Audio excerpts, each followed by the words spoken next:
Bien, comenzando de nuevo, entonces digamos que había una vez una hacienda cuyo concepto nosotros habíamos estudiado y particularmente habíamos puesto énfasis dentro del concepto de hacienda pública, y cuyo titular es el Estado, y que esa hacienda pública dependía, por supuesto, de los modelos de Estado. Siguiendo la definición de Achabayán, se reconoce que la hacienda pública es una coordinación económicamente activa de bienes económicos, de personas y de bienes económicos establecida por los habitantes afincados, ubicados en un territorio con la finalidad de satisfacer las necesidades de orden colectivo o común que los individuos no podrían atender aisladamente. Así el Estado, así la hacienda pública surge para dar para satisfacer la necesidad de seguridad interior, de representación exterior, de defensa exterior, y esto lo atiende a través de la obtención de bienes. Necesariamente el Estado necesita bienes en el concepto más amplio, y esos bienes los tiene que adquirir a través eh, de medios financieros. Y esos medios financieros los obtiene de las haciendas privadas y de las haciendas privadas que se ven obligadas por el poder de imperio del Estado a tener que pagar sus impuestos, tasas y contribuciones. Surge acá entonces la idea o la palabra viene, y entonces decimos que la hacienda del Estado está constituida entonces por los habitantes de un territorio reunidos para posibilitar la prestación de servicios encaminados a satisfacer necesidades colectivas a lo que los individuos no podrían hacer frente aisladamente. Para alcanzar los objetivos, la hacienda del Estado entonces requiere bienes, y vuelve a estar presente este concepto. Según la clasificación de la hacienda del Estado, si nosotros recordamos, teníamos la hacienda central, las haciendas anexas y las haciendas conexas. En el caso de la hacienda central, los bienes pertenecen al Estado. En el caso de las haciendas anexas, los bienes pertenecen al Estado. Pero en el caso de las haciendas conexas, que todo esto constituye la hacienda del Estado, los bienes pertenecen a los particulares. Vamos repasando. ¿Qué son los bienes del Estado? Los bienes a los que hace referencia esta definición, los que necesita el Estado para poder cumplir sus objetivos, son susceptibles de una clasificación según si su posesión es dinámica o estática. Dinámica quiere decir que tiene una alta fluidez. Entra y sale de la hacienda pública con una frecuencia bastante, con una alta frecuencia o media frecuencia. Y aquellos susceptibles de posesión estática son aquellos llamados a permanecer dentro, en posesión del Estado. Entonces ahí viene el extremo de los que son los susceptibles de posesión dinámica, es el dinero. Y este dinero, estos fondos, todo aquello que son los de carácter financiero, va a ser susceptible de una gestión financiera y de cumplir los principios de la gestión y de la administración financiera y las políticas del Estado al respecto. En cambio, aquellos bienes susceptibles de posesión estática, llamados a permanecer por siempre o por largos periodos de tiempo, ya van a ser susceptibles de una gestión o administración patrimonial. Vuelvo a insistir que cada uno de los sistemas que nosotros analizamos van incorporando nuevas palabras a nuestro léxico, fortaleciéndolo, ayornando nuestro lenguaje técnico. Además, porque esta materia tiene un campo semántico propio.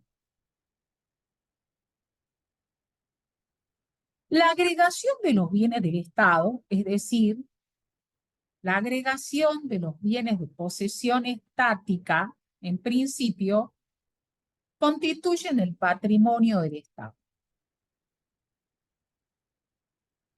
No hay una definición de lo que es el patrimonio del Estado en alguna norma legal, pero podemos recurrir al Código Civil. ¿Qué entiende el Código Civil que es patrimonio? Patrimonio. Y el Código Civil dice que el viejo Código Civil decía que es el conjunto de bienes de una persona, para hablar del patrimonio del Estado, el conjunto de bienes del Estado constituye su patrimonio. Entonces, el patrimonio del Estado, referido a bienes de posesión estática, es y como materia administrable, es un conjunto de bienes susceptibles de posesión estática que el Estado posee, apto para los fines de organizar y prestar los servicios públicos que constituyen el fundamento de su existencia y su objetivo primordial, o como fuente de rentas aplicables a esos servicios públicos. O me sirven para prestar los servicios o me sirven para tener ingresos para poder prestar los servicios. El patrimonio del Estado, entonces, debe someterse a dos principios: el principio de la unicidad y el principio de la indivisibilidad. Según el cual el principio de la unicidad dice que cada sujeto de derecho es titular de un único patrimonio. El Estado tiene un único patrimonio. Y el principio de la indivisibilidad declara que el patrimonio no es susceptible de división alguna. Claro que a estas alturas uno tiene que entender que el patrimonio de las haciendas públicas es diferente al patrimonio de las haciendas privadas. Hay diferencias. Por ejemplo, en el patrimonio de las haciendas públicas no siempre actúa el Estado como un propietario. Fíjense en que por definición yo he dicho que el patrimonio del Estado es el conjunto de bienes susceptibles de posesión estática que poseen. ¿Sí? Entonces el Estado no siempre actúa como propietario respecto de sus bienes. Se maneja, se inspira en el derecho administrativo. No todo pueden expresar su valor en unidades monetarias, porque existen cosas que son bienes del Estado que no hay un mercado para encontrar, no hay un precio para referenciar. Las cosas están fuera del comercio, no hay mercado o no existe precio. Y lo relevante es que el patrimonio en realidad no es cuánto vale, es la concepción más ortodoxa, sino que lo que nos importa es que ese conjunto de bienes susceptibles de posesión estática del Estado sea apto para satisfacer las necesidades públicas. En el mismo sentido, ahora miremos al patrimonio de las haciendas privadas y vamos a decir que en principio son de propiedad del titular de la hacienda privada, persona humana o jurídica, pero son de ellos. Y son de aplicación todo lo que se refiere al derecho de propiedad que está tratado en el Código Civil y Comercial. Nosotros nos interesa, de hecho, la instancia del derecho civil. Todos los bienes que componen el patrimonio de las haciendas privadas los adquirió de algún lado o los produjo y tuvo que comprar materia prima y aplicar fuerza de trabajo. Entonces existe la posibilidad de establecer un precio de costo o encontrar un precio de mercado de referencia, que no lo teníamos en las haciendas públicas. Y sirve para ponderar la solvencia del dueño. Sirve para ponderar la solvencia del dueño. ¿Cuál es tu patrimonio? A ver si podés afrontar las posibles deudas. Es importante pensar en esto. Uno se pregunta, ¿cuánto cuesta el cabildo?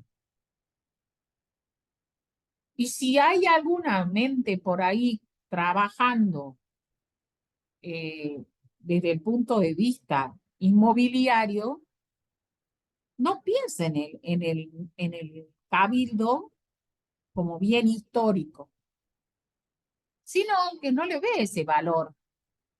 Pero hay mucha gente que viene a verlo al cabildo y genera ingresos para la provincia. Pero sin embargo, hay quienes desde el punto de vista de los particulares, uno puede pensar en echarlo abajo, demolerlo y hacer un gran shopping. Todo importa desde la perspectiva porque en las haciendas públicas, como decimos, lo relevante del patrimonio es que sirva, que sea apto para satisfacer las necesidades públicas. En cambio, las haciendas privadas nos sirve para conocer la solvencia y la posibilidad de producir más ingresos. Para buscar normativa legal referida a los bienes del Estado, nosotros nos tenemos que dirigir al Código Civil y Comercial. En la parte general, el Código Civil y Comercial contempla en el título 3 el tema de los bienes de una manera genérica y presenta 3 capítulos. El capítulo 1, que habla de bienes en relación a las personas y a los derechos de incidencia colectiva. El capítulo 2, donde habla de la función de garantía. Y el capítulo 3, donde habla de la vivienda. Nosotros nos interesan algunas cuestiones de los conceptos, pero básicamente la sección segunda, donde habla de los bienes en relación a las personas. La palabra bienes en el Código Civil y Comercial, el Código Civil y Comercial no brinda una definición legal de lo que se entiende por bienes.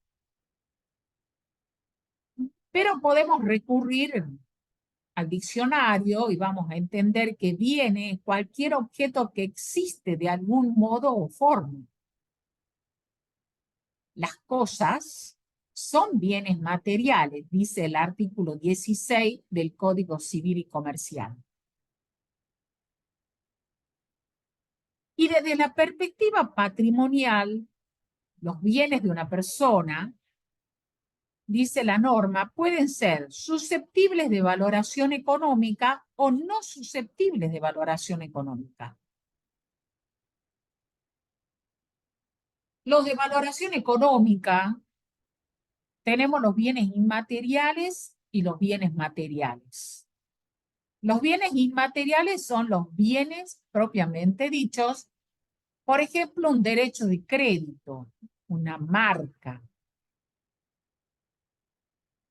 Y los materiales son las cosas, por ejemplo, un automotor. Ahora, aquello no susceptible de una valoración económica, que no se los puede valorar, tenemos inmateriales y materiales también. Por ejemplo, un recuerdo íntimo, un recuerdo. Y una cosa material, el cuerpo humano o sus partes.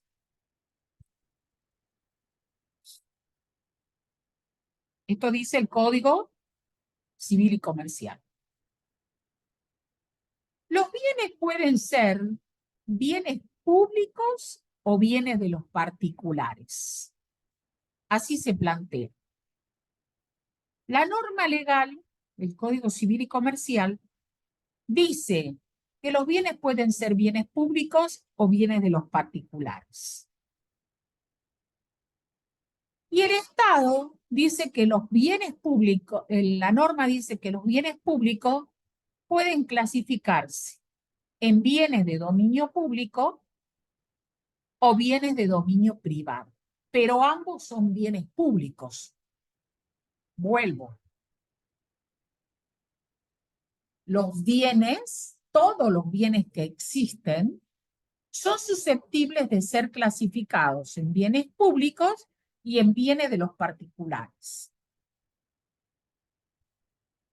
Luego, los bienes públicos son susceptibles de una clasificación que la da el propio Código Civil y Comercial, donde dice que pueden ser bienes de dominio público o bienes de dominio privado. ¿Qué es dominio público? Nuestras leyes no contienen una definición de dominio público.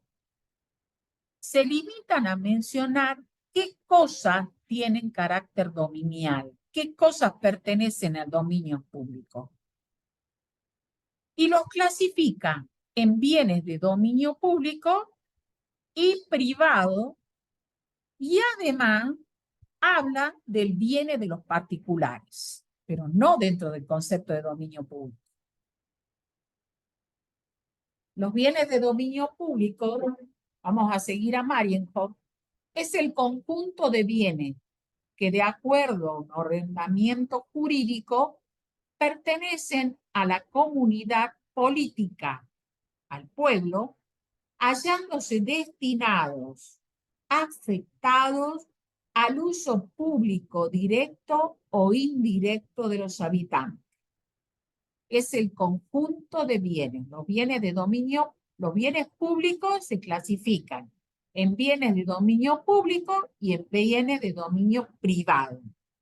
Los bienes de dominio público, dice Marienhoff, es el conjunto de bienes que de acuerdo a lo que dijo una norma jurídica, pertenecen al pueblo, a la comunidad política, y que están destinados o afectados al uso público de manera directa o indirecta por todos los habitantes, ya que le pertenecen al pueblo. Conjunto de bienes que de acuerdo a una ley pertenecen al pueblo y que están destinados a que esa comunidad, ese pueblo, esos habitantes lo usen de manera directa o indirecta. El artículo 235 del Código Civil y Comercial dice que son bienes pertenecientes al dominio público, excepto lo dispuesto por leyes especiales, el mar territorial, hasta la distancia que determinen los tratados internacionales y la legislación especial, sin perjuicio del poder jurisdiccional sobre la zona contigua, la zona económica exclusiva y la plataforma continental. Se entiende por mar territorial al agua, al lecho del mar y al subsuelo y a todos los peces que viven en el mar territorial.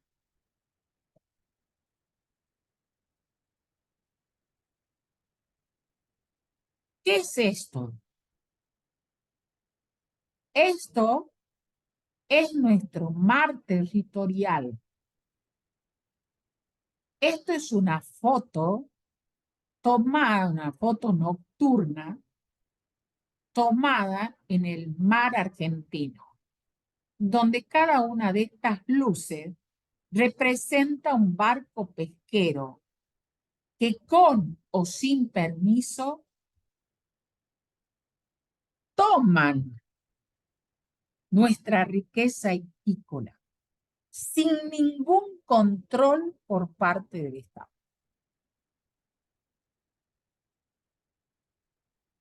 Otra mirada de esa ciudad que hay sobre el mar.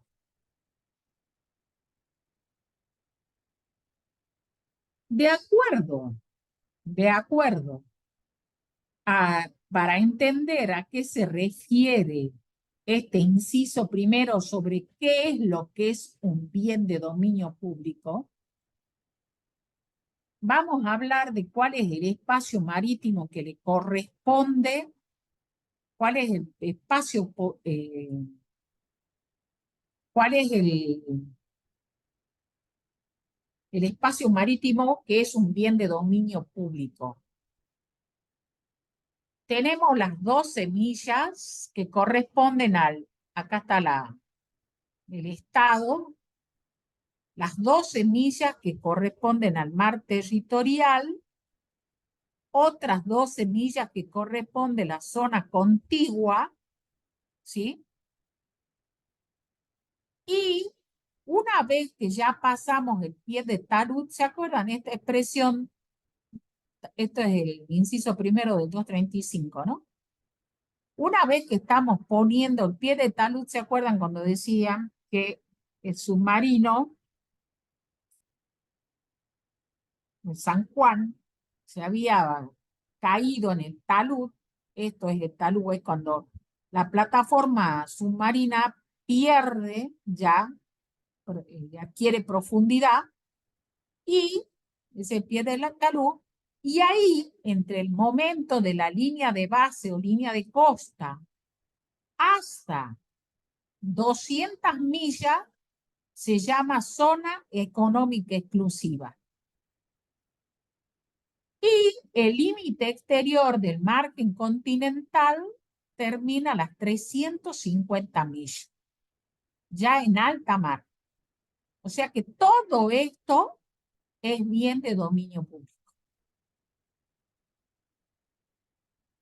Bien.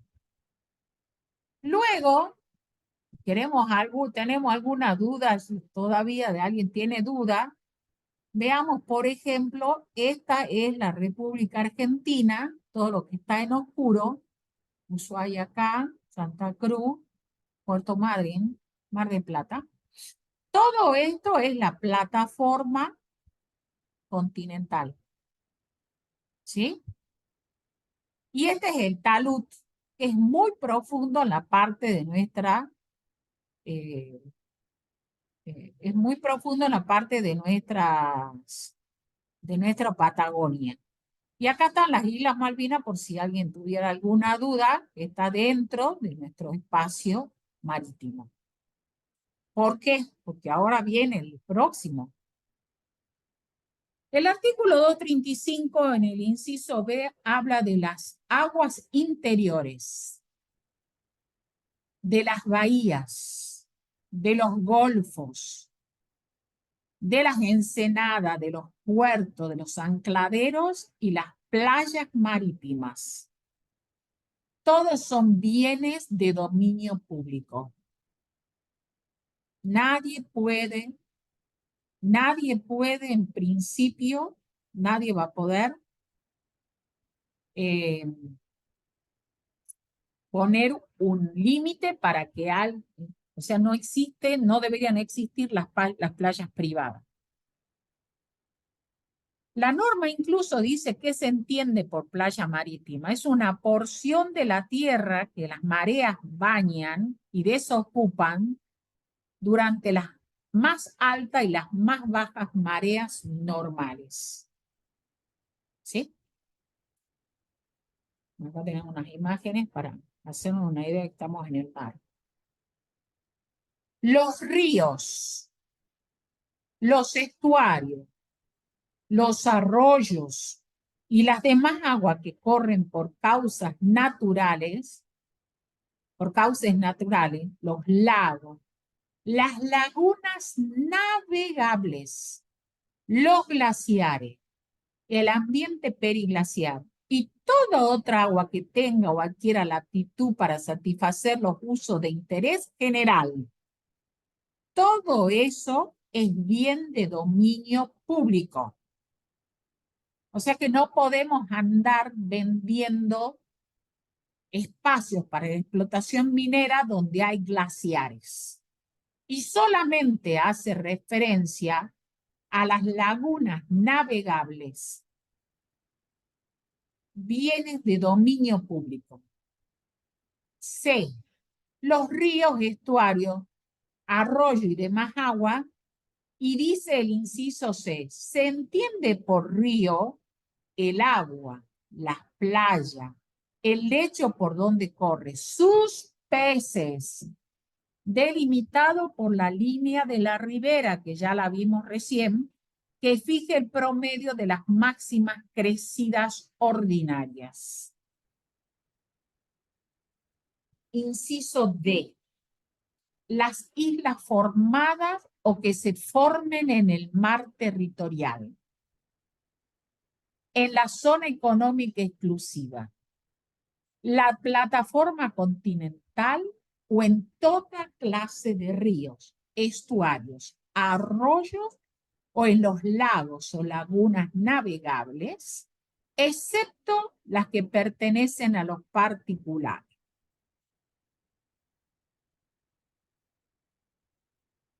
El inciso E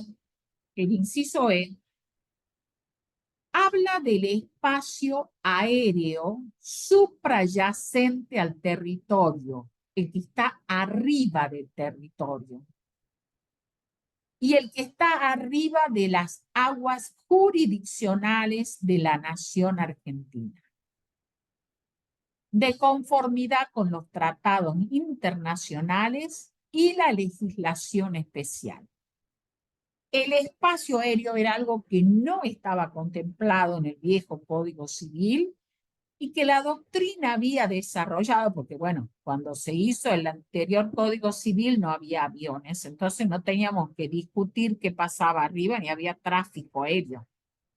Por eso, entonces, la doctrina lo había tratado mucho a esto del espacio aéreo, había concluido que era un bien de dominio público y además, ¿sí? Un bien de dominio público y además agrega que es el espacio que está sobre las aguas jurisdiccionales a las que hacíamos referencias recién, hasta las 350 millas. El espacio aéreo gráficamente es esto, o sea, gráficamente es el que está sobre el espacio terrestre, en el suelo o fondo marino, sobre ese suelo o fondo marino, y el que esté sobre una isla.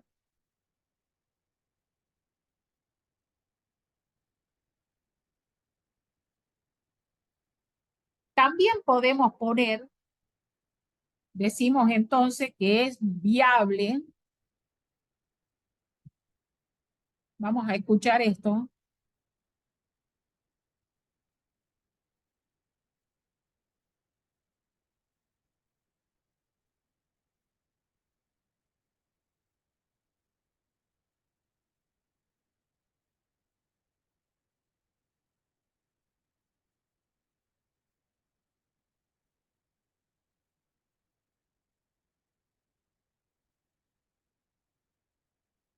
Bueno, este video lo que pretende es que ustedes tomen razón de que se le da la bienvenida al espacio aéreo argentino. Esta profesora y este código no están divagando, sino que van a, van a mostrar que es una realidad, un hecho legal y que está totalmente asumido dentro de la vida cotidiana. Continuando con lo que dice el Código Civil y Comercial, vamos a decir que el inciso F del 235 dice que son bienes de dominio público las calles, plazas, caminos, canales, cualquier otra obra pública que haya construido para utilidad o comodidad común es un bien de dominio público. También son bienes de dominio público los documentos oficiales del Estado. También son bienes de dominio público los yacimientos arqueológicos y paleontológicos. Acá me detengo porque la UNESCO ha declarado a muchos de estos bienes de dominio público originalmente, los ha declarado como bienes patrimoniales de la humanidad. Pero esto es toda una cuestión declamativa, ya que la conservación de estos bienes, bienes patrimoniales de la humanidad, tanto el patrimonio físico como el patrimonio inmaterial, vamos a ver que no es susceptible de ningún aporte económico y que este mantenimiento de los llamados bienes de patrimonio universal tienen que ser cuidados por el Estado. Los bienes de dominio público se clasifican a su vez en bienes de dominio público naturales y en bienes de dominio público artificiales. Los bienes de dominio público naturales son aquellos que forman parte de ese dominio público porque así lo ha dado la naturaleza, sin la intervención del Estado. El mar, los ríos, la selva, los acuíferos, los glaciares, todo esto constituye bienes de dominio público naturales. Y los bienes de dominio público artificiales, como las plazas, las carreteras y todas las obras públicas hechas en beneficio de los ciudadanos, los documentos públicos, todo esto constituye parte del dominio público artificial. Los puertos, los ancladeros, todo esto constituye parte del dominio público artificial que se ha generado por intervención de las personas, del ser humano. Como nosotros vivimos en un país de régimen federal, también entonces, para hablar de los bienes del Estado, tenemos que reconocer estas tres jurisdicciones, que hay bienes del Estado nacional, que hay bienes del Estado provincial y que hay bienes del Estado municipal. Y que cada una de estas va a dictar su propia normativa a partir de la normativa general contenida, que sirve de base y orientación, contenida en el Código Civil y Comercial.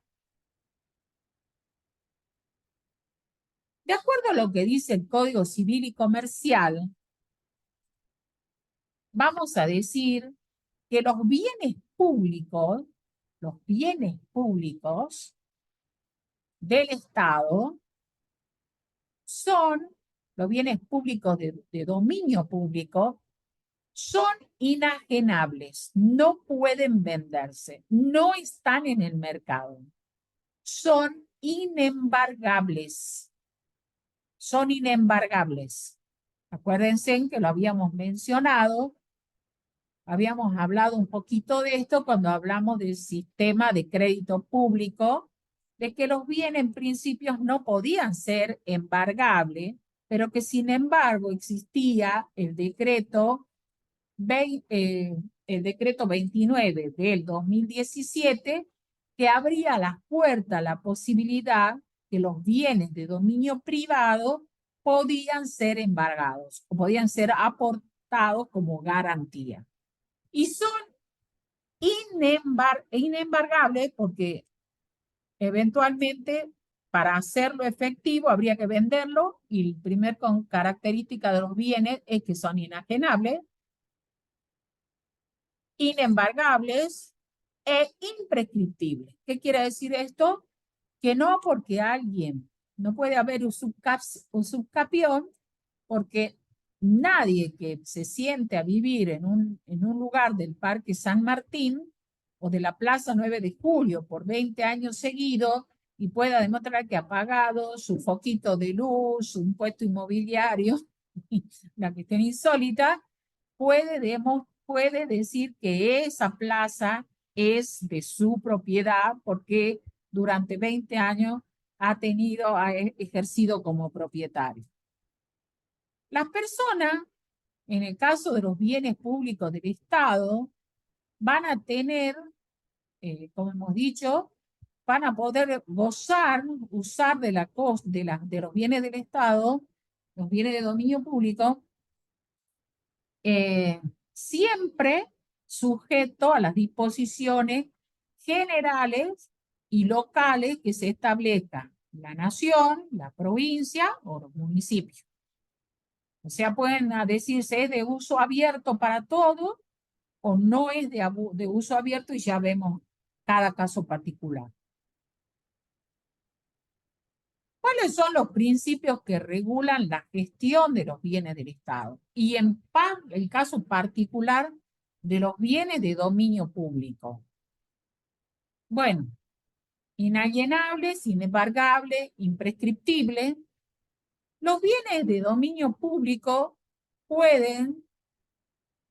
sirven al uso general o al servicio público al que estén destinados.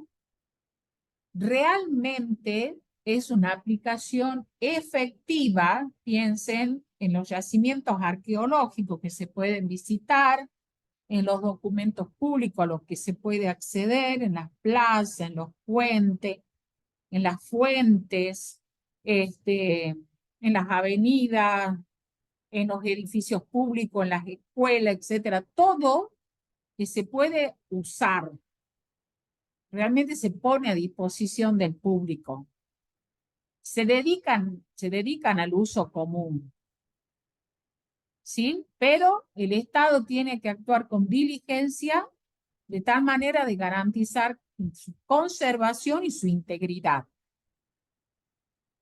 Y se someten a la identificación y control a través de inventario o registros adecuados y deben, en el caso particular, es que debe generarse una cooperación y colaboración entre la administración pública del Estado nacional, provincial o municipal para el ejercicio de sus competencias sobre los bienes de dominio público.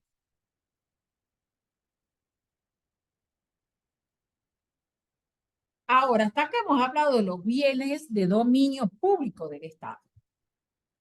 Pero los bienes de dominio privado del Estado son aquellos que el Estado usa para sus actividades de gestión pública. Estos no están abiertos al uso y goce comunitario. En este caso, el Estado actúa, y es una de las cosas que yo le he dicho cuando hablábamos de las características de las haciendas del Estado y las haciendas privadas, en este caso el Estado actúa como un propietario y entonces puede explotarlo, puede arrendarlo, puede venderlo, puede alquilarlo, puede transferirlos a título gratuito, puede conceder su explotación por parte de personas de derecho privado. Y en este caso, también puede ser que los pierda, puede perderlo a los bienes, porque pueden estar sujetos a prescripción. Son entonces bienes que se pueden vender, que se pueden embargar, y cuidado, ¿no es cierto? Porque desde el punto de vista contable, estos bienes son los que se clasifican habitualmente como bienes de uso, bienes de cambio o bienes de consumo. ¿Y cuáles son los bienes de dominio privado del Estado? Los inmuebles que carecen de deuda. Las minas de oro, plata, cobre, piedras preciosas, sustancias fósiles y todo otro de interés similar, según lo que está normado en el Código de Minería. Los lagos no navegables, ¿se acuerdan que los bienes de dominio público eran los lagos navegables? Los bienes de dominio privado y que por lo tanto se pueden vender son los lagos no navegables que carecen de dueño. Las cosas muebles de dueños desconocidos que no sean abandonadas, excepto los tesoros y los bienes adquiridos por el Estado nacional, provincial o municipal por cualquier título. Todos los bienes, la mesa, la silla, la maquinaria, la topadora, el camión de basura, todo eso constituye bienes de dominio privado del Estado. El inciso B es el más cuidadoso, aunque hay quienes decían que eso estaba en el viejo Código Civil, ¿no? Se tomó igual. Pero fíjense que acá donde decimos sustancia fósil estamos diciendo petróleo y gas. Eso es lo que estamos diciendo. Que eso sí se puede embargar, dar en garantía, vender, concesionar. Entonces, lo que nosotros tenemos que tener en cuenta, en este caso, a ver qué dice el Código de Minería y la ley en particular en cada provincia o jurisdicción, y qué responsabilidad cabe también a los municipios. Entonces, lo que tenemos que analizar es esto, si realmente está bien, porque de esta manera se podría haber vendido el acuífero guaraní, por lo menos la parte de Argentina. O se podría haber dado en garantía o vendido los yacimientos de Vaca Muerta, por ejemplo. Entonces, cuando uno tiene que prestar atención a esto. Otras cuestiones que también merecen mencionarse es el tema de las playas, y aprovecho por este tema, porque por la ley de seguridad, que es una vieja ley, la ley de seguridad no se puede vender a extranjeros, no se puede vender a extranjeros tierras que se encuentren, en el caso del límite costero, hasta 50 kilómetros hacia adentro. No podemos darle a un extranjero la costa. Y menos en el sur no le deberíamos dar a ninguno que le tenga interés a la Patagonia o alguna isla cercana. Y además, en el resto, cuando estamos limitando con otro país, tampoco se puede vender hasta 150 kilómetros de la frontera a un extranjero. Esto hoy, lamentablemente, no se cumple. El artículo 239, hemos dicho que en el 235 hablábamos de las aguas públicas. Y en el 239 habla de la clasificación por su titularidad. O sea, el agua puede surgir en los terrenos de los particulares. ¿Sí? Pueden surgir. Pero van a adquirir el carácter de aguas públicas si ese surgimiento en terreno de los particulares es en cauces naturales. Aguas de lago no navegables en propiedad de particulares que sí tengan aptitud para satisfacer uso de interés general y las aguas a las que hace referencia el 235 del Código Civil y Comercial. Esas son aguas públicas. O sea que aunque estén en el territorio, vamos a ver que hay toda una normativa, son aguas públicas y no pueden entorpecer ese cauce natural. Por ejemplo, ¿y cuáles son aguas de los particulares? Son las que surgen en terreno de los particulares, pero no forman un cauce natural. Por ejemplo, una vertiente. Que la vertiente surge cuando no siempre está, sino que va a surgir cuando se llenen las napas y florece en algún lugar. Y las aguas de los lagos no navegables en propiedades particulares que no tengan aptitud para satisfacer uso de interés general, aunque el cauce de agua pueda ser natural o artificial. El uso del agua, de las aguas de dominio público, en el caso de las aguas públicas que corren por cursos naturales, los particulares no pueden alterar esos cursos.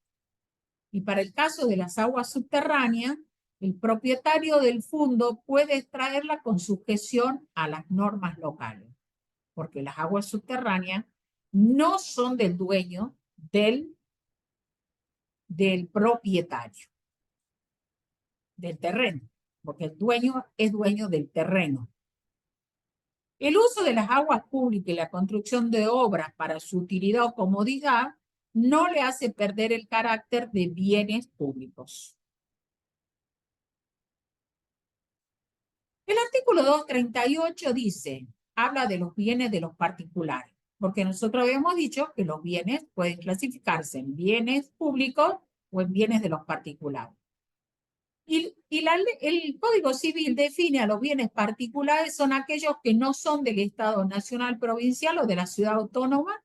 Esos son bienes naturales, son bienes de los particulares. O sea que es una definición del 238 de carácter residual. Todo lo que no es del Estado nacional, provincial y municipal es de los particulares. Bueno, acá un gráfico que trata de simplificar todo lo que hemos hablado hasta acá y dice que los bienes se pueden clasificar en bienes públicos. En realidad tendríamos que hablar de susceptible de valoración económica o no susceptible de valoración económica. De todas maneras, los bienes pueden ser bienes públicos o bienes de los particulares. Los bienes públicos se clasifican en bienes de dominio público y en bienes de dominio privado. Y los bienes de dominio público en bienes naturales o artificiales y los bienes de dominio privado en bienes de consumo, bienes de cambio y bienes de uso. Otra de las cuestiones que es importante destacar es que para que un bien sea considerado de dominio público, tiene que haber sido afectado. Esa es la palabra técnica legal correcta. Podríamos decirle destinado, por eso sería en un lenguaje coloquial. Lo verdad es que técnica jurídica es bienes afectados. ¿Y qué es la afectación? Es un hecho o una manifestación de la voluntad del poder público en virtud de la cual la cosa queda incorporada al uso y goce de la comunidad. Entonces, una ley se entiende que tiene que ser hecho a través de una norma jurídica en ejercicio, por eso hablamos en ejercicio de la voluntad del poder público, que dice, aféctese al dominio público este espacio verde, constituido por estas dimensiones y establece con precisión, o este edificio es afectado al dominio público. Tiene que dictarse una normativa. Así como se puede afectar un bien como dominio público, también se lo puede desafectar. Y sería entonces una manifestación de la voluntad del poder público en virtud de la cual a los bienes se les procede a la sustracción de su destino al uso público. Ya no es para uso público, para dar ingreso al dominio privado del Estado o para dárselo a un particular. De todo esto surge entonces que podemos hablar de un sistema de administración de bienes para el Estado. Los bienes del Estado entonces necesitan, tanto los bienes de dominio público como los de dominio privado, necesitan ser administrados. Por ello hablamos de la gestión o de la administración patrimonial. Y este sistema de administración de bienes o administración patrimonial o de bienes del Estado se inserta dentro del sistema de administración financiera, ya que el artículo 135 había dicho que seguía vigente la normativa sobre los bienes del Estado que estaba en la ley de contabilidad. Pero cuando se aprueba el presupuesto de 2018,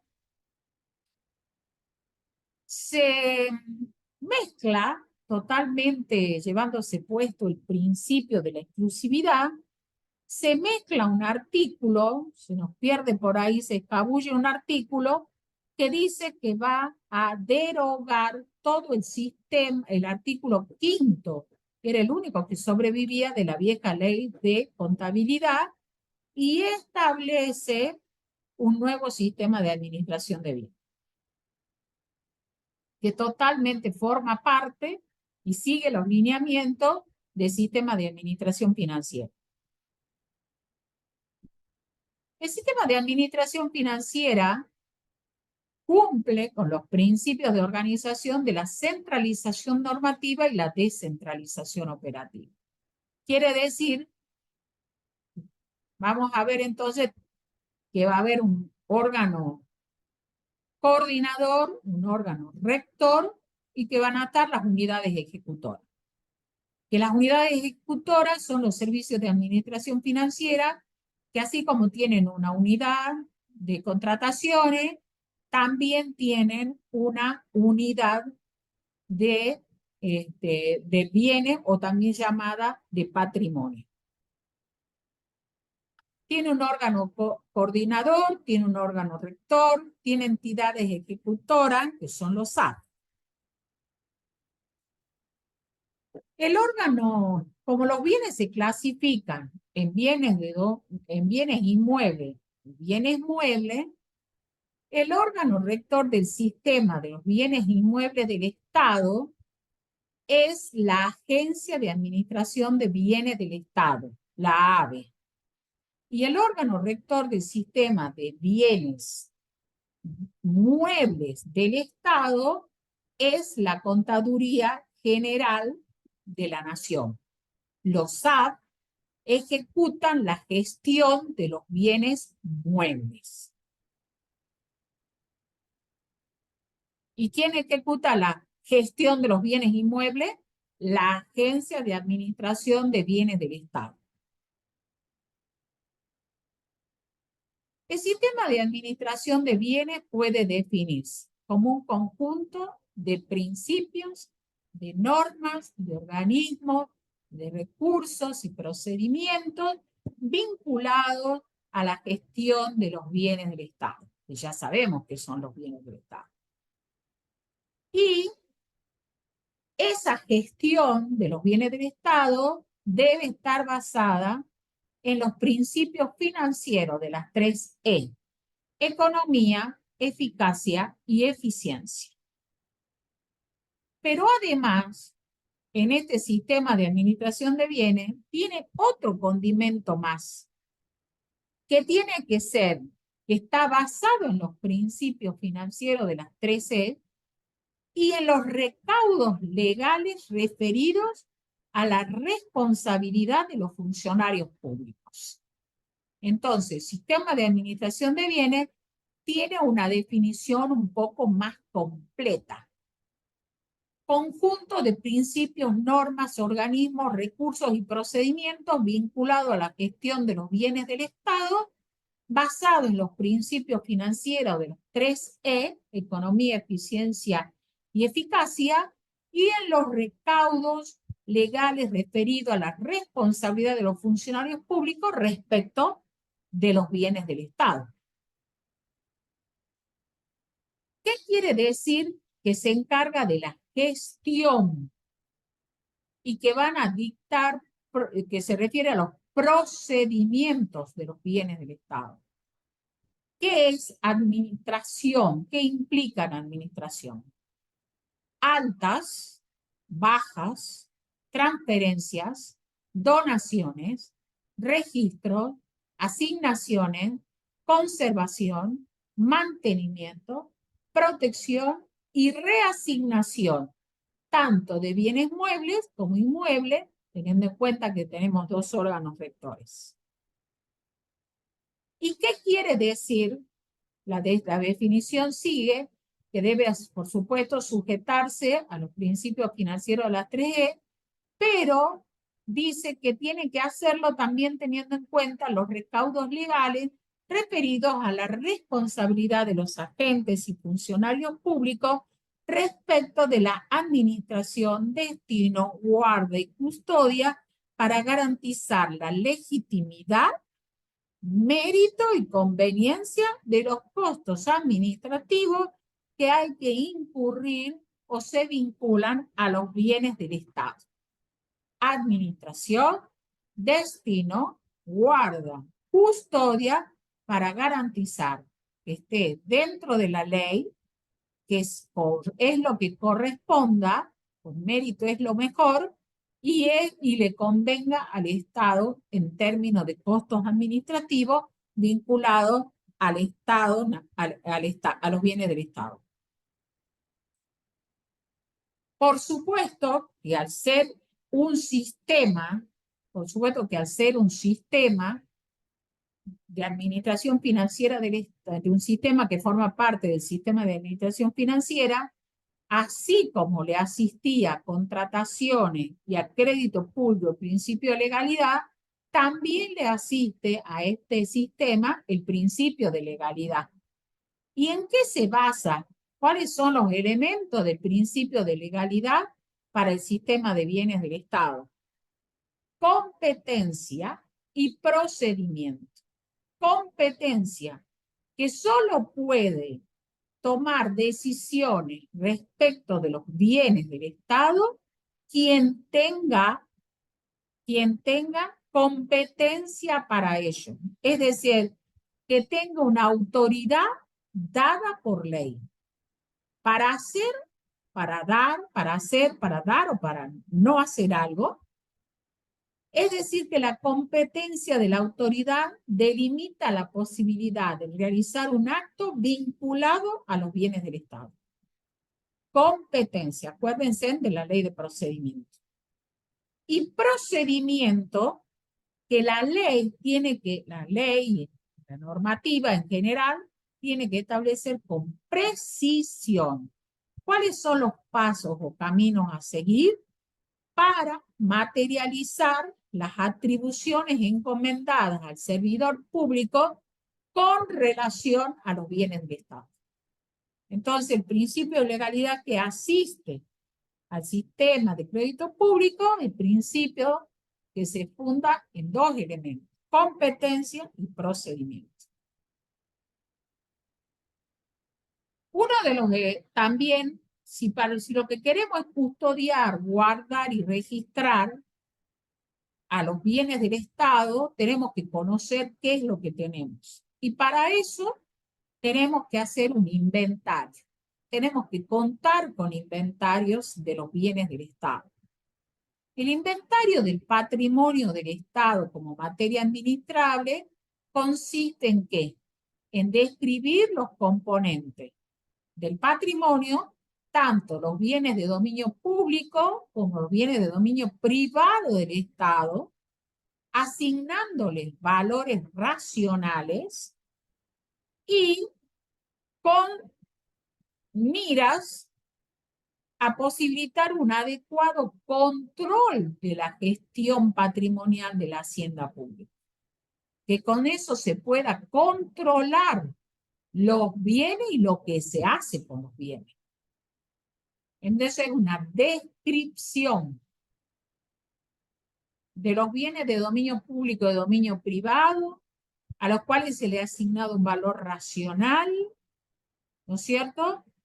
Y un registro adecuado, de tal manera que se pueda hacer un control de lo que se hace, de la gestión, de la administración de los bienes del Estado. Esto quiere decir, sobre la necesidad de un inventario, vamos a decir que la ley de municipalidades 8126 de la provincia de Salta hablan del inventario en el artículo 39, 40 y 41, que ya sugiero vayan teniendo a mano. Entonces quiere decir que para la confección de un inventario tengo que resolver dos problemas técnicos contables previos. Uno, la clasificación de los bienes de dominio público y de dominio público privado, y determinar los criterios de evaluación a aplicar.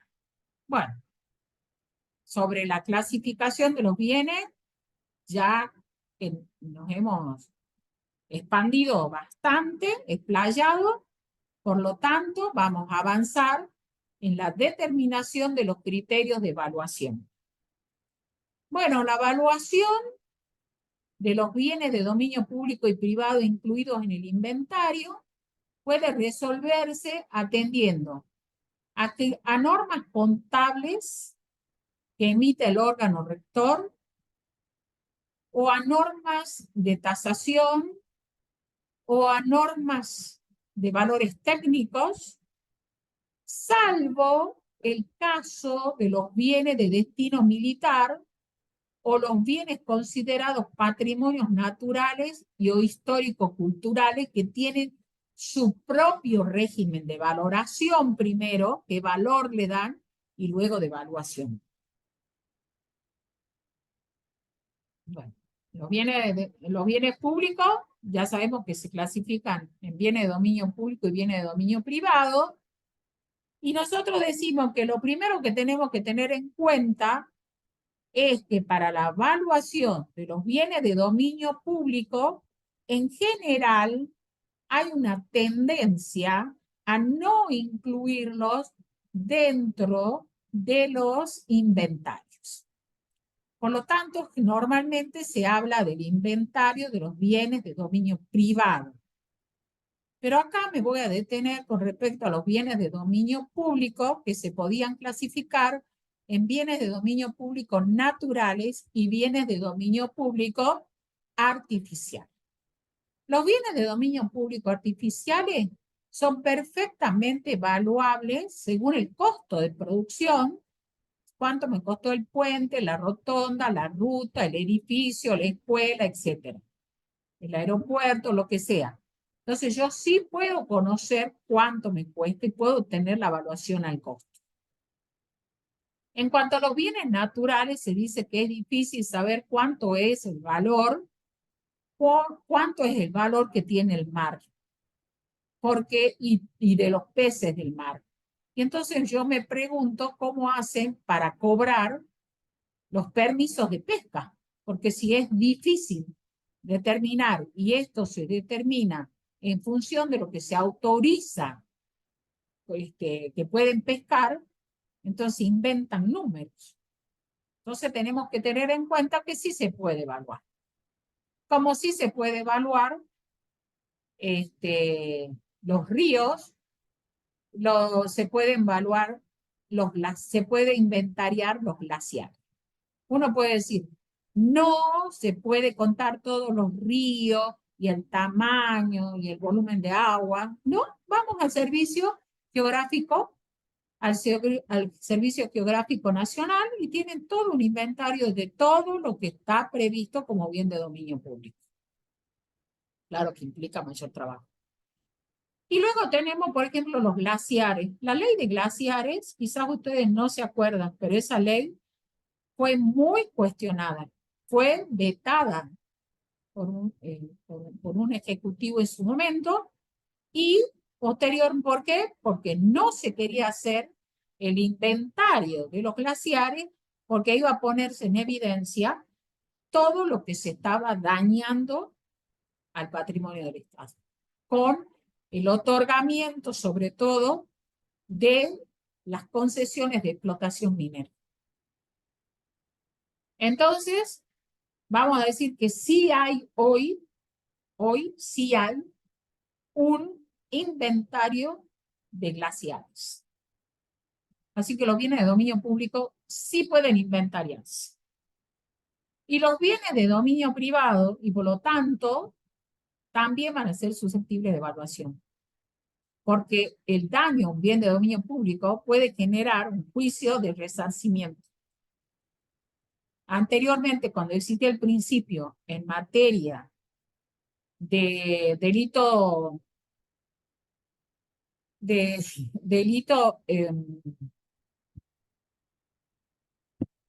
a los bosques, a los ríos, se establecía fundamentalmente algún mecanismo de cálculo para solicitar el resarcimiento. Entonces, si existe de cómo si podemos calcular el daño a una cosa, quiere saber que podemos conocer el valor de la cosa.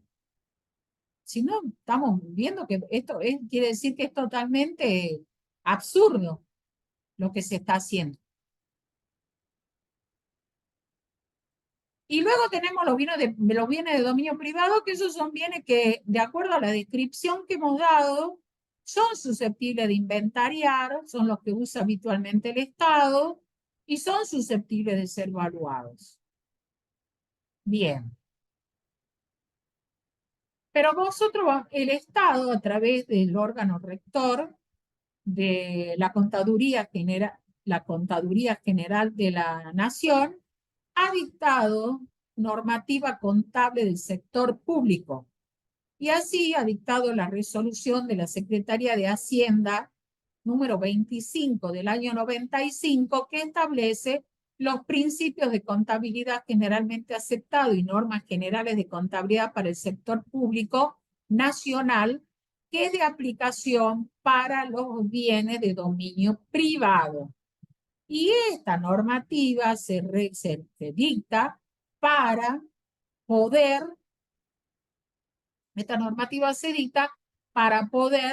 preparar sobre una base homogénea ciertos principios los estados contables que, según la ley de administración financiera, ya vamos a ver prontamente, tiene que emitir.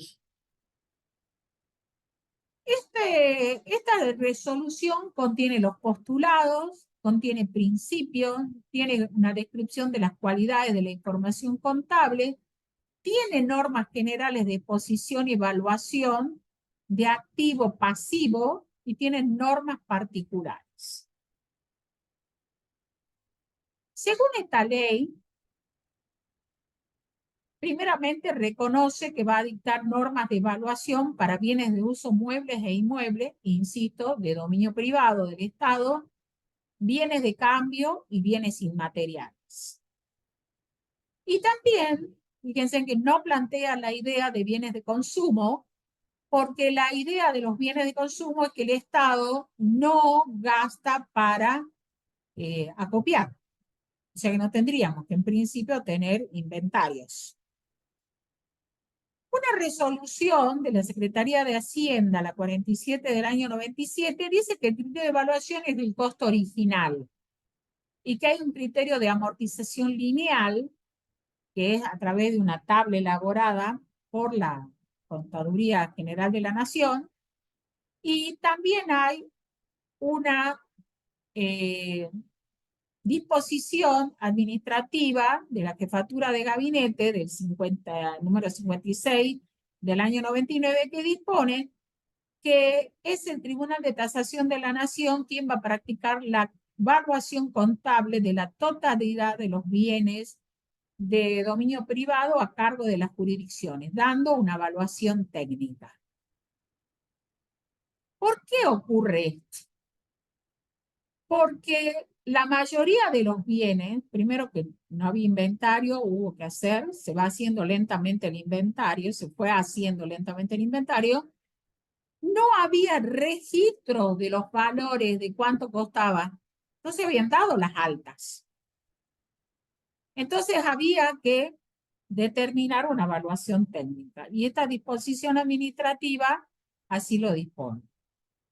Sin perjuicio de todo esto, el 6 de diciembre del año pasado, antes del cambio de autoridades, la Contaduría General de la Nación emite un documento que ya tenía un precedente, que se llamaba también Marco Conceptual de la Información Financiera del Sector Público Nacional, que databa del año de 2017. Entonces, este marco conceptual es muy interesante porque es un resumen, es una suerte de resolución 16 en su momento, donde se establecía todo el marco conceptual. Habla en el capítulo 12 de la medición de activos y plantea distintas opciones, porque ahora ya tenemos registros, en Nación ya hay registro de todas las operaciones de incorporación. Entonces, dicta la disposición 10 del 23 de la Contaduría General de la Nación y esta dispone como medición de activos, establece ciertos criterios y no se queda solamente con el costo histórico, que sí hablaba la resolución 25, sino que plantea la idea de mediciones del valor actual, del costo de reposición, del valor neto de realización, del valor de uso, del valor actual del flujo futuro neto de fondos. Entonces plantea nuevas opciones para la medición de activos. Todo esto, la 25 y la 10 del 23, son totalmente válidas y de obligación aplicarla en el sector público nacional. ¿Por qué? Porque es el órgano rector y es el que va a emitir la normativa de evaluación. Ahora, cuando veamos la Contaduría General, vamos a ver que es la Contaduría General que tiene que dictar estas normas. Y está bien. O sea que este es el marco obligatorio. Pero también hay otros marcos. Hay otros marcos, los cuales nosotros podemos decir que también se establecen normas para la evaluación de los bienes del Estado. Por ejemplo, hay normas internacionales. Por ejemplo, el Fondo Monetario Internacional tiene normativa, el Fondo Monetario Internacional tiene normativa de evaluación de bienes. La Unión Europea también, y la IFAP. Entonces, ¿qué dice el Fondo Monetario Internacional? Incorpora la idea de valor de mercado, mejor dicho, había incorporado en su momento la idea de un valor mercado y dice los bienes del Estado están fuera de mercado, así que es difícil hablar de valor de mercado. Entonces dice, vamos a buscar el valor del servicio. Y fíjese que se alinea totalmente con una de las primeras filminas cuando decimos que el patrimonio, la evaluación del patrimonio sirve en la medida que el patrimonio permita o sea apto para cumplir con preste los servicios para satisfacer necesidades públicas. Luego tenemos las normas internacionales de contabilidad para el sector público de la IFAC, quien dice en el punto 17, cuando habla de propiedad, planta y equipo, que en realidad ese nombre lo ha puesto la traducción del inglés. Pero el nombre de la 17 recibe en inglés, y traducimos textual lo que dice la norma internacional de contabilidad del sector público, la 17, le llama bienes de herencia, porque está hablando de los bienes de posesión estática, ¿sí? Están destinados a permanecer por largo tiempo dentro del Estado y que sirven para la prestación o para obtener bienes con ellos, con esos bienes obtener renta para satisfacer las necesidades públicas. Y la 21 plantea un deterioro de activos que no generan resultados futuros esperados. O sea que plantea un poco el tema del registro del deterioro de activos. Y el Fondo Monetario Internacional establece normas de evaluación para los activos no productivos, como las tierras, la riqueza del subsuelo, los activos de origen natural, etc. ¡Wow! Un avance del Fondo Monetario Internacional. Hay una norma del sistema de cuentas nacionales que habla del armamento militar y dice que los gastos militares en armas ofensivas deben clasificarse como formación bruta de capital fijo. Y se dice que las municiones que se utilizan una sola vez se tratan como bienes de consumo, como existencia, excepto aquellos misiles de alta capacidad destructiva que por sus características pueden asimilarse a activos fijos. En general, el tema del armamento militar es muy difícil. Se plantea si hay que exponerlo en los estados contables. Se plantea también que si planteamos las existencias, o sea, venga alguien y estamos en una hipótesis de conflicto armado, va a saber exactamente qué tengo yo. ¿Sí? Entonces se plantea mucho esto de que si hay que informar o no. Y por supuesto, si son las existentes, y todo también depende de la coyuntura, porque si estamos en una hipótesis de guerra, los bienes adquieren mayor valor de servicio que si estamos en una situación de paz. Y este gasto aumenta en hipótesis de conflicto armado y se mantiene estable o conservado en las situaciones de paz. O sea que también hay que evaluar eso. Bueno, la NIC 17 habla de los objetivos de la norma, que es el tratamiento contable de la propiedad, planta o equipo, los bienes de dominio privado del Estado, y va a establecer, va a dictar normativas referidas al momento de activación de las adquisiciones, a la determinación del importe en libro, a los cargos de depreciación. Y dice que él sí plantea la norma que son los bienes del equipamiento militar especializado, los activos de infraestructura, y van a incluir los bienes de dominio público, se entiende de dominio público tanto naturales o artificiales, pero esto no es obligatorio en la NIC 17. Y también dice que quedan excluidos los bienes del patrimonio histórico, artístico, cultural, los bosques y los recursos naturales renovables similares, los derechos mineros, la exploración para la extracción de minerales, petróleo, gas natural u otros recursos no renovables similares. O sea, acá hay una posición muy fuerte respecto de los bienes naturales. La evaluación, la norma general dice la norma internacional, es el costo original. Recuerdo que estoy en normas internacionales de contabilidad para el sector público. Al inicio, por su incorporación al valor original, y en los ejercicios posteriores, costo menos depreciación o revalúo menos depreciación.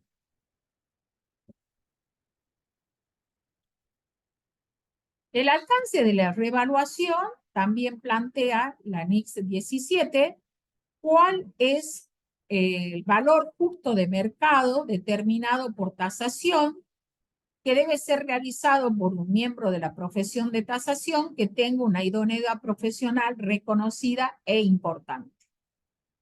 O sea que el tema de tasación viene ya apareciendo en nuestra exposición. Y para dar respuesta a esta tasación, a este requerimiento de tasación, aparece en nuestra exposición el Tribunal de Tasación de la Nación. ¿Qué es el Tribunal de Tasación de la Nación? Vamos a decir que el Tribunal de Tasación de la Nación es un organismo técnico de carácter permanente, dirigido por profesionales propuestos por el sector público y entidades profesionales privadas. Su misión es establecer valores objetivos para la adquisición, enajenación, locación, registro contable de bienes ante requerimientos del Poder Judicial de la Nación o de organismos municipales, provinciales, nacionales, binacionales o multinacionales, de los cuales el Estado nacional forme parte, para sí mismo o para aquellos entes a los cuales supervisan, controlan o auditan. ¿Sí? Pero sin perjuicio de ello, el organismo, vamos a decir, que pueden pedirle tasación cualquier persona física, humana o jurídica. El Tribunal de Tasación de la Nación es el órgano rector en el ámbito de las tasaciones, estableciendo normas y métodos de alcance nacional. Se pueden hacer también tasaciones para expropiaciones, si lo pide el Poder Judicial, o para obras públicas encaradas por el Estado Nacional. O también cuantificar indemnizaciones por servidumbre de paso administrativa o cuando se están por construir ductos, acueductos o gasoductos. ¿Para qué sirve entonces? Para determinar los valores técnicos para los fines contables de la totalidad de los bienes inmuebles de dominio público y privado a cargo de las jurisdicciones y entidades de la Administración Pública Nacional, en virtud de lo dispuesto en la Ley 24.156. Las normas que establece el Fondo Monetario Internacional de Evaluación están en el Manual de las Finanzas Públicas, cuando clasifica a los activos como activos financieros y activos no financieros, y establece como criterio de evaluación el valor corriente de mercado, pero ya habíamos dicho que había ido dejando de lado esto, pensando en el valor de servicio. La profesión, a través de la Federación de Consejos Profesionales de la República Argentina, ha dictado normas referidas al sector público, como ser, que ya hemos visto, la recomendación técnica 1, la recomendación donde habla de cuáles son los estados contables básicos, y la recomendación número 4, que habla de la evaluación de los activos. Es de destacar que entre los estados contables básicos menciona al estado de situación patrimonial. Y dentro del estado de situación patrimonial plantea la existencia del activo. Y dentro del activo dice que son los bienes de dominio público y de dominio privado. Tanto derechos y pertenencias, tangibles o intangibles, como aquello que tenga a su disposición como consecuencia de hechos ya ocurridos, de los que pueda derivar un potencial servicio y o beneficio económico. Pero lo que más me interesa acá es que la propia profesión ha reconocido que dentro del activo deben incluirse los bienes de dominio público y los de dominio privado. Y dice que el activo tiene valor para un ente cuando posee aptitud para satisfacer necesidades públicas.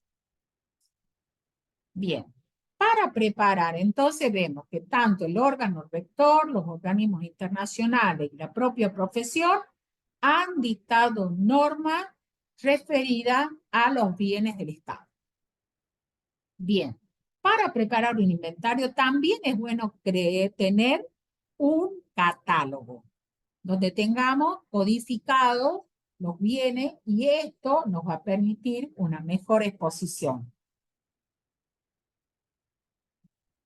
Un catálogo, ¿no es cierto? Un catálogo, vamos a ver, que es de mucha aplicación para los bienes muebles, porque de esa manera se los normaliza, se los tipifica, se los estandariza, no solamente a los fines contables, sino también a fines económicos. Acuérdense que este catálogo también lo va a usar el área de contratación, porque acuérdense que había, en el caso de la compra consolidada, en el caso de la compra consolidada, era de uso frecuente, pero respecto de bienes que estaban normalizados o estandarizados.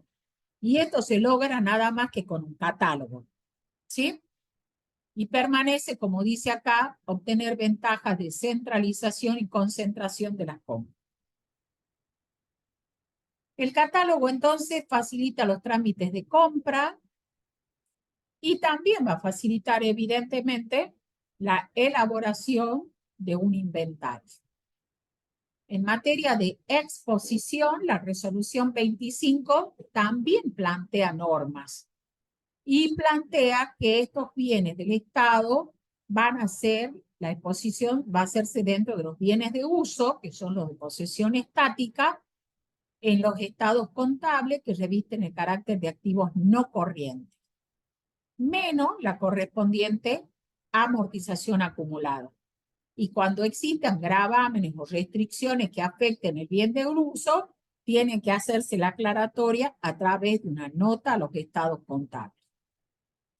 El sistema de bienes del Estado también se encuentra regulado o también tiene su sistema informático de soporte, así como lo teníamos en el sistema de crédito público al SIGADE, acá tenemos al SABEN. El SABEN, que dentro del SABEN tenemos el SABEN Inmuebles y el SABEN Inmuebles. Bien, ¿quién le brinda información al SABEN, a este sistema de administración de bienes del Estado Nacional? Bueno, vamos a ver en primer lugar el SAF. El SAF, porque el SAF va a comunicarle todas las adquisiciones y todas las ventas, ¿sí? Y esto va a impactar también, saben, lo va a impactar en el CIRIF, donde va a poder registrar las ventas y las adquisiciones de bienes del Estado. Posteriormente, no voy a avanzar sobre esto, se vincula el SABEN con el Tribunal de Tasación de la Nación, donde que nos puede brindar el valor técnico contable en los casos, y en esto también lo ha reconocido la norma internacional, cuando habla de valor revaluado. El CIRIF, porque el CIRIF particularmente va a cargar las partidas de gastos y de inversiones, concretamente, que serían los gastos de capital y también los recursos de capital. Se va a vincular con la Tesorería General de la Nación. Voy contrarreloj acá. Tesorería General de la Nación, donde va a tener en cuenta lo recaudado por venta o alquileres o canon que tienen que ingresar por la tesorería. Después de la época concretamente después de que se organizó toda la información referida a los bienes del Estado, se estableció el mecanismo de escaneo de todos los títulos como resguardo de la documentación. O sea que también estamos en el ámbito informático. Y también se trabaja con la Escribanía General de Gobierno, que es quien guarda los títulos originales de propiedad de los bienes, sobre todo de los bienes inmuebles. Y lleva un registro que luego lo va a vincular con el AAVE, porque ellos se encargan. Vamos a ver que el AVE, que es el órgano rector, tiene determinadas actividades especiales, como llevar el inventario, como llevar el registro de alta y baja de inmuebles, etcétera, de bienes y también de alquileres. Por la Comisión Nacional de Monumentos, Monumentos y Mobiliario Histórico, es la Comisión Nacional, esta Comisión Nacional es la que declara que determinadas cosas, determinados inmuebles, edificios, van a ser declarados monumentos históricos, y esto significa que hay que detraerlo del inventario de bienes anormales y habituales, incorporarlo a un inventario de monumentos históricos. También se vincula con todos los entes residuales que fueron quedando después del sistema de privatizaciones. Entonces, esos entes residuales también estaban administrando bienes del Estado. Con el tiempo fueron quedando sin gente y sin bienes, pero todavía existen algunos.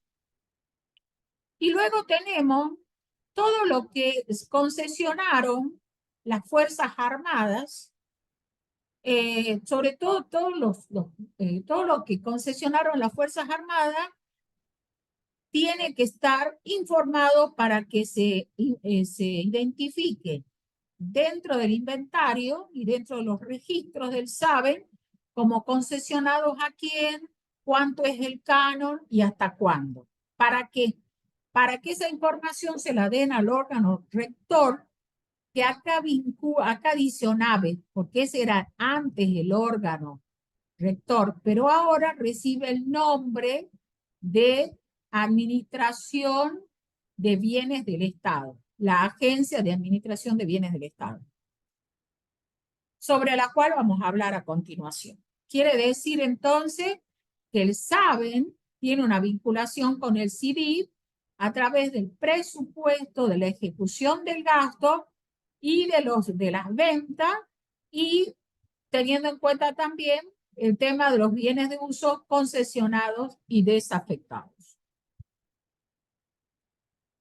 El Estado tiene que cuidar los bienes y tiene que guardar, resguardar y estar atento a la conservación de los bienes del Estado, tanto en el aspecto material como en el aspecto jurídico. En el aspecto material, porque procura mantener en su integridad física la estructura natural o artificial de los bienes, restituirla o mejorarla en su caso, de modo que tales bienes sean permanentemente aptos para la atención de los servicios públicos. Y la conservación del aspecto jurídico se refiere a la defensa del derecho de propiedad subjetivo de dominio que el Estado posee sobre esos bienes.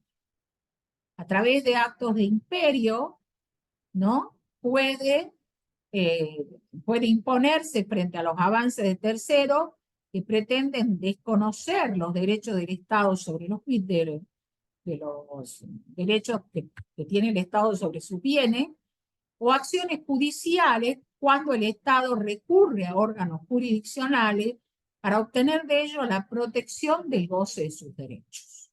O sea, el Estado tiene que conservarlos. En la provincia de Salta, en la ley de contabilidad, en el capítulo 5, que es plenamente vigente, cuando habla del artículo 54, dice que el patrimonio de la provincia se integra con los bienes que por institución expresa de la ley o por haber sido adquirido por sus organismos son de propiedad provincial. Y dice que el 55 dice que la administración de los bienes de la provincia está a cargo de las jurisdicciones y organismos que los tengan asignados o los hayan adquirido para su uso. El artículo 60 habla del inventario y dice que el inventario general de bienes del Estado de la provincia debe mantenerse permanentemente actualizado. Que toda transferencia entre dominio o cambio de destino de los bienes del Estado debe comunicarse a la Contaduría General.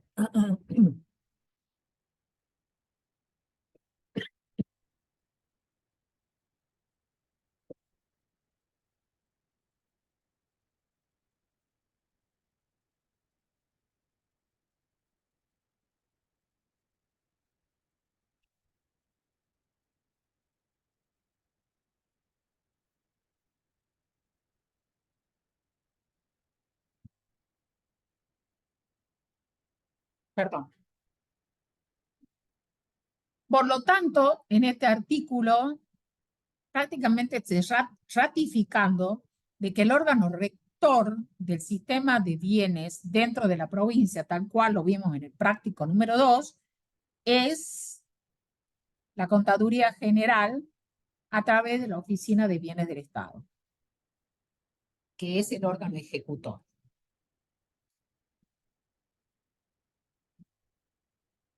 Existe en la provincia de Salta un régimen de contabilidad y de control del patrimonio del Estado que es de aplicación obligatoria para todas las reparticiones centralizadas y organismos descentralizados, donde en el artículo 3 dice: el patrimonio del Estado comprende la totalidad de los bienes de su propiedad, sean ellos de dominio público o privado, incluyendo tanto las cosas corporales o físicas como también los créditos y derechos susceptibles de valoración económica. O sea que a nivel provincial también tenemos establecida una normativa que marca que es la contaduría la que actúa como órgano rector y las unidades operativas en cada jurisdicción, son las que van a actuar como SAF y van a actuar como las unidades ejecutoras. Este decreto, esta normativa de régimen de contabilidad y de control del patrimonio del Estado, tiene la característica que particularmente dice que en el inventario no deben incluirse los bienes de dominio natural. Pero no avanzamos más, por eso lo contamos como una cuestión. Volviendo a nivel nacional, digamos que el sistema de bienes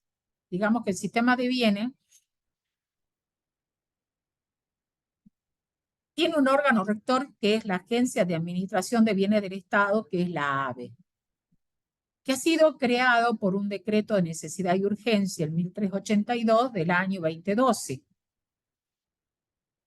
y que es un organismo descentralizado que actúa dentro del ámbito de la jefatura de gabinete de ministros, y por lo tanto, esta jefatura de gabinete de ministros es el órgano coordinador. Si ustedes, yo le digo que está dentro, igual que el sistema de contrataciones, la Nación, ustedes cuando vieron el sistema de contratación de la Nación, vieron que el área de contrataciones depende de la jefatura de gabinete, nos está diciendo claramente que es un área crítica. Y obviamente porque es la de aplicación de los fondos. Y así, la jefatura de gabinete de ministros, el hecho de que la Agencia de Administración de Bienes del Estado dependa de este nivel, nos muestra la importancia que tiene dentro de la gestión pública. La característica que tiene esta Agencia de Bienes, de la Administración de Bienes del Estado, es que se le ha exigido, es que es el órgano rector de los bienes inmuebles. Había un gran descontrol respecto a los inmuebles. Entonces, sobre todo porque en las últimas décadas, durante los gobiernos de tanto de Néstor Kirchner como de Cristina Kirchner, se ha producido todo un vuelco en el modelo de Estado, y entonces se ha producido todo una revisión, primeramente que se han revisado todas las concesiones de servicios públicos y por lo tanto las que se revocaron tuvieron que ingresarse los bienes que devolvía, porque así se acuerdan cuando vimos el contrato de concesión, había que devolver la que prestaba el servicio en cuenta del Estado, tenía que devolver los bienes al Estado. Entonces, no había inventario, así que se devolvía al Estado lo que había, o lo que que cada empresa quería. No hubo por qué, porque en su momento cuando se hicieron las concesiones, no se hicieron inventarios adecuadamente y no existían registros. Tampoco había registro cuando pasa esto de que se eliminan ministerios y se eliminan direcciones y no hay registros. Por mucho tiempo hubo departamentos que estuvieron a cargo de los ex empleados del Estado. Los alquilaron o los que estaban alquilando y usufructuaban de esos valores. Directamente no había control.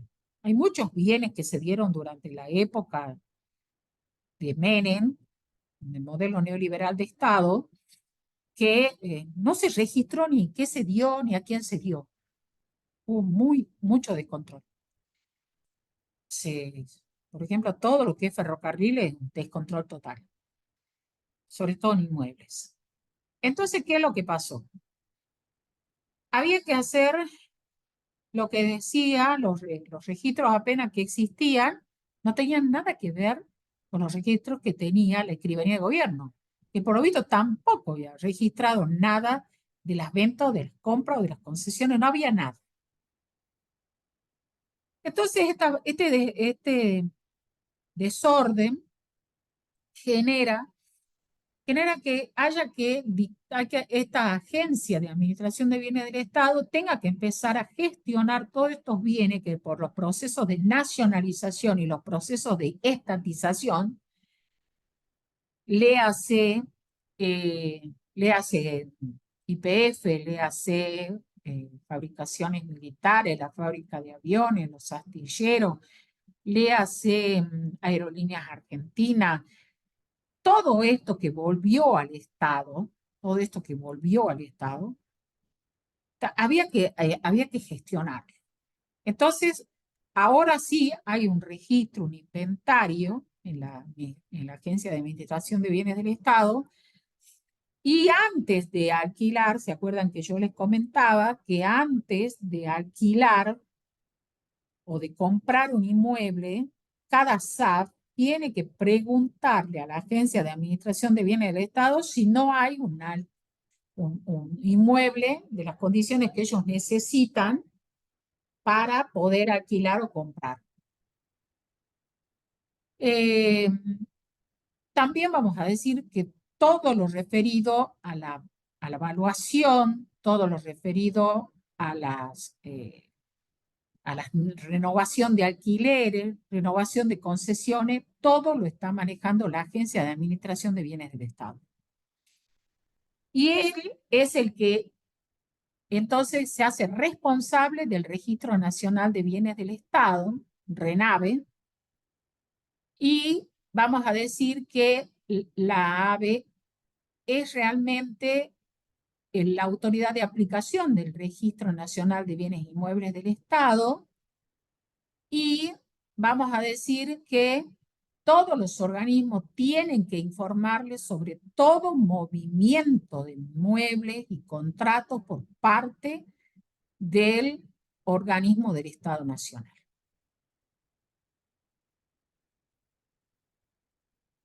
Llegamos entonces a la última instancia, porque el trabajar con la ABE implica que lo que se busca es eficiencia, economía y eficacia en la gestión de los bienes del Estado, por lo menos los inmuebles.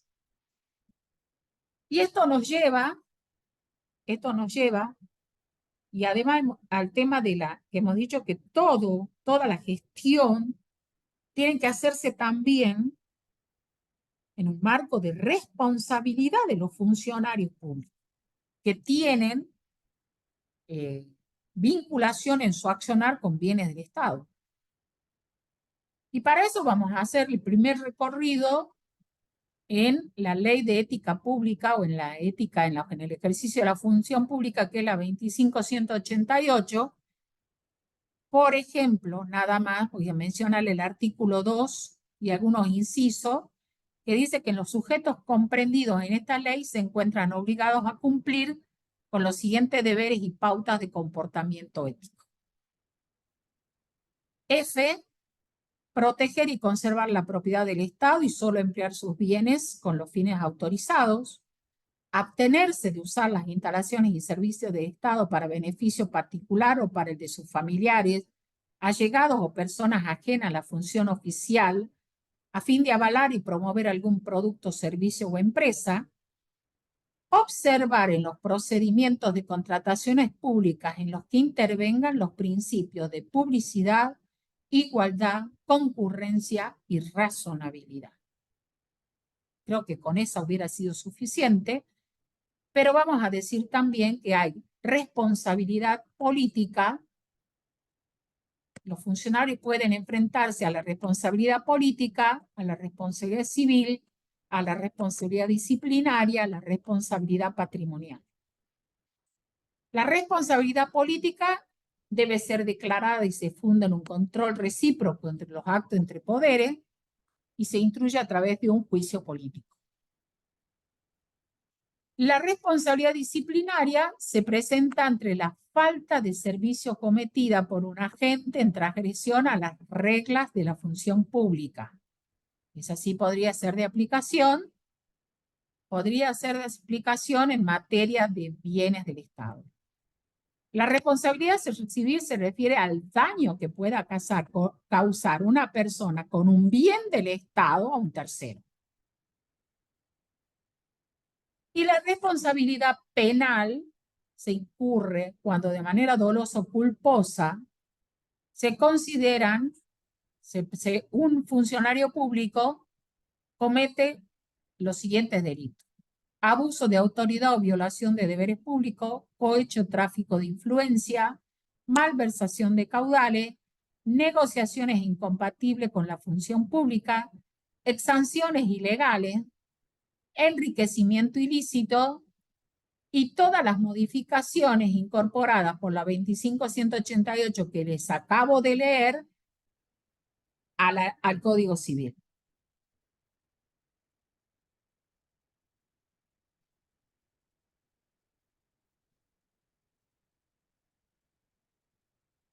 A estas alturas, entonces, nos encontramos que hemos terminado de analizar la definición de lo que es administración de bienes del Estado y haciendo un repaso en lo que consiste el sistema patrimonial o de administración de bienes que presenté al comienzo de la clase, vemos patrimonio, concepto, diferencia entre patrimonio del Estado y patrimonio de haciendas privadas, los bienes del Estado, concepto, clasificación, sistema de administración de bienes, concepto, organización y gestión, inventario de bienes que integran el patrimonio del Estado, valuación y exposición de bienes del Estado en los estados contables gubernamentales.